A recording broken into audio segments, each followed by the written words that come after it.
வணக்கம்.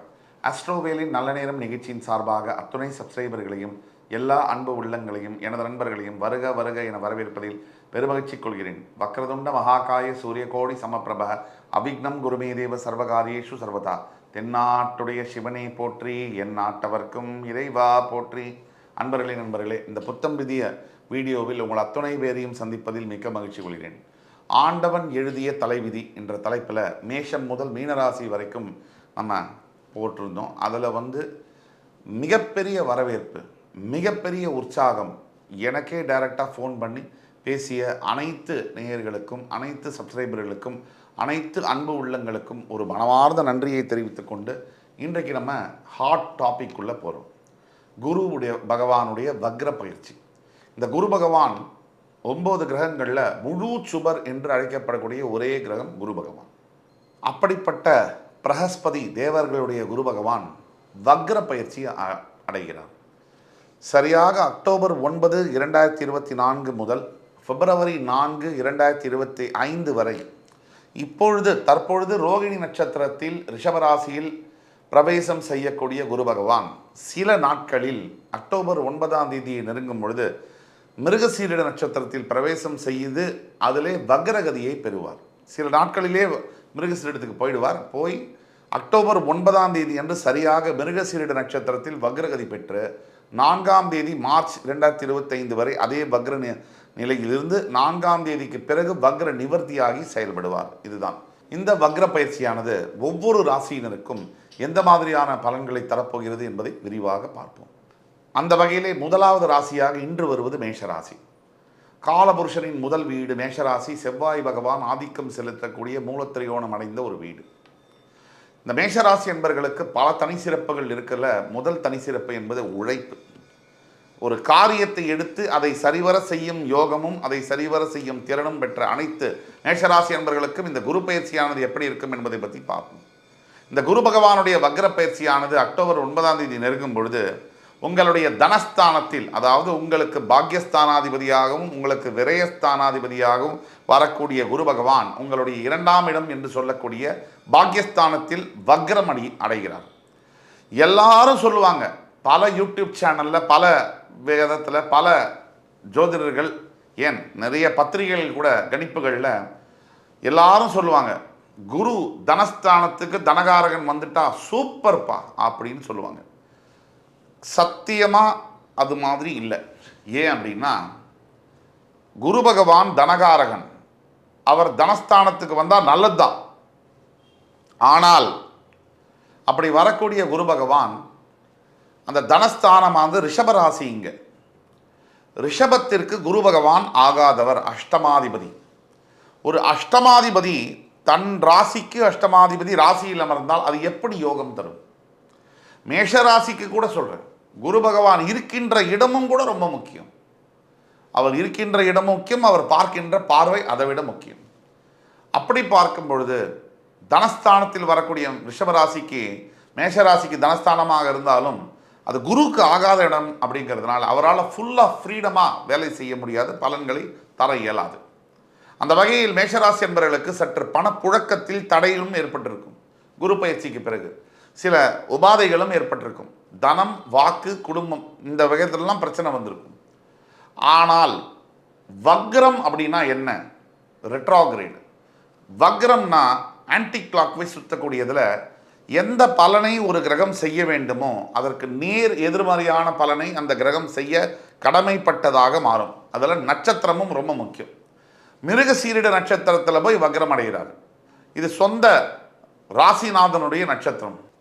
ராசிநாதனுடைய நட்சத்திரம் என்பது ஒரு சிறப்பு. ஆனால் இது ஒரு மாதிரி டெலிகேட்டான பலன்களை செய்யும்.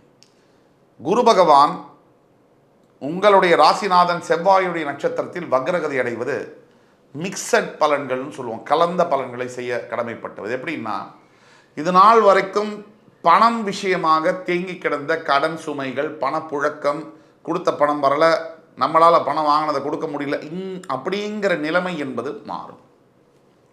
இரண்டாவதாக, குடும்பத்தில் நல்ல வார்த்தைகளின் மூலியமாக, பேச்சுவார்த்தைகளின் மூலியமாக ஒரு நல்ல சுமூகமான ஒற்றுமையான சூழ்நிலை என்பது நிலவும். இதை தவிர நீங்கள் கொடுத்த வாக்கை அதில் பிரச்சனைகள் வரும். நீங்கள் ஒரு வாக்கு கொடுக்குறீங்க அப்படின்னா அந்த இடத்துல பிரச்சனைகள் வரும். கொடுத்த வாக்கை நிறைவேற்ற முடியாத சூழ்நிலைகளில் மாட்டிக்கொள்ளக்கூடும். அதனால் சிறு சிறு பிரச்சனைகள் வரலாம்.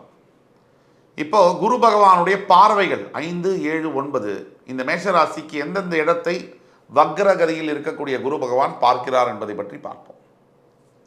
குரு பகவான் பார்க்கின்ற பார்வைக்கு என்றுமே பலம் அதிகம். இந்த விதத்தில் குரு வக்ரமாகும் போது இந்த காலகட்டத்தில் அக்டோபர் 9 முதல் மார்ச் 4ஆம் தேதி வரை 5ஆம் பார்வையாக கன்னி உங்களுடைய 6ஆம் இடத்தை பார்க்கும் பொழுது உங்களுக்கு சில தேவையில்லாத விரோதங்கள் வரக்கூடும்.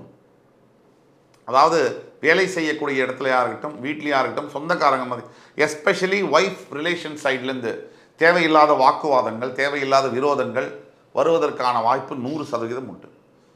நண்பன் கூட சில சமயம் உங்களுக்கு எதிரியாக மாறக்கூடிய விஷயங்களும் இந்த காலகட்டத்தில் நடக்கலாம். அதே மாதிரி 7ஆம் பார்வையாக உங்களுடைய 8ஆம் வீடு என்று சொல்லக்கூடிய ஆயுள் ஸ்தானத்தை குரு பகவான் பார்க்கும் பொழுது உங்களுக்கு சில உடல் உபாதைகள் வரலாம். அதாவது ஆரோக்கியம் சம்பந்தப்பட்ட பிரச்சனைகள், இதில் நல்லதும் உண்டு.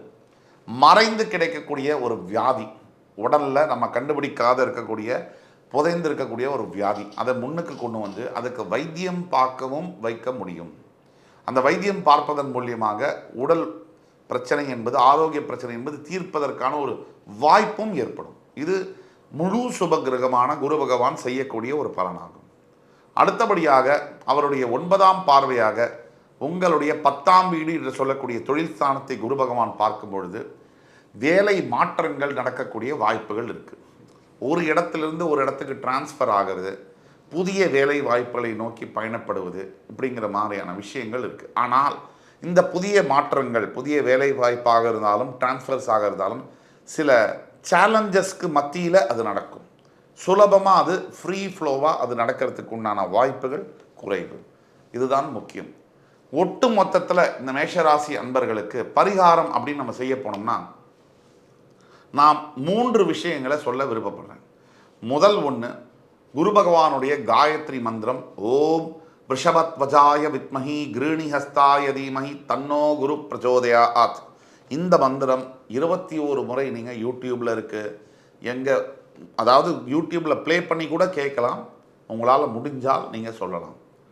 2வது மந்திரம் என்னென்னா, தட்சிணாமூர்த்தி சுவாமிகள் உங்களுடைய அருகாமையில் இருக்கக்கூடிய எந்த இடத்துல நவகிரக ஸ்தலத்தில் குரு பகவானுக்கு மஞ்சள் ஆடை வஸ்திரத்தை சாத்தி நீங்கள் குரு பகவானுக்கு அபிஷேகம், ஆராதனை, அர்ச்சனை எல்லாம் செய்யும் பொழுது கொஞ்சம் இதோடைய வீரியம் என்பது கம்மியாகும். அதே மாதிரி அடுத்ததாக ஆலங்குடியில் இருக்கக்கூடிய ஆபத் சகாயேஸ்வரர் இந்த சுவாமியை தரிசனம் செய்யும் பொழுது உங்களுக்கான முழுமையான பலன்கள் கிடைக்கும்.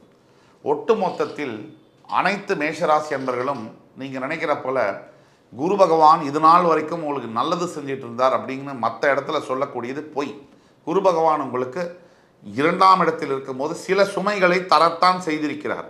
ஆனால் இந்த வக்ர பயிற்சி ஆகும்போது அதில் ஒரு 60% நல்ல பலனை செய்வதற்காக அக்டோபர் 9 முதல் இந்த மார்ச் 4ஆம் தேதி 25ஆம் ஆண்டு வரைக்கும் உங்களுக்கு அக்டோபர் 9, 2024லேருந்து 4th February 2025 வரைக்கும் நல்ல பலன்களை தருவதற்காக வருகிற நம்ம பரிகாரங்கள் சொன்ன மாதிரி நீங்கள் செய்யும் பொழுது 100% உங்கள் வாழ்க்கையில் நீங்கள் வெற்றியடைய முடியும் என்ற நம்பிக்கையுடன் மறுபடி உங்கள் எல்லோரையும் சந்திக்கும் வரை உங்களிடமிருந்து விடைபெறுவது உங்கள் சுபாஷ் பாலகிருஷ்ணன்.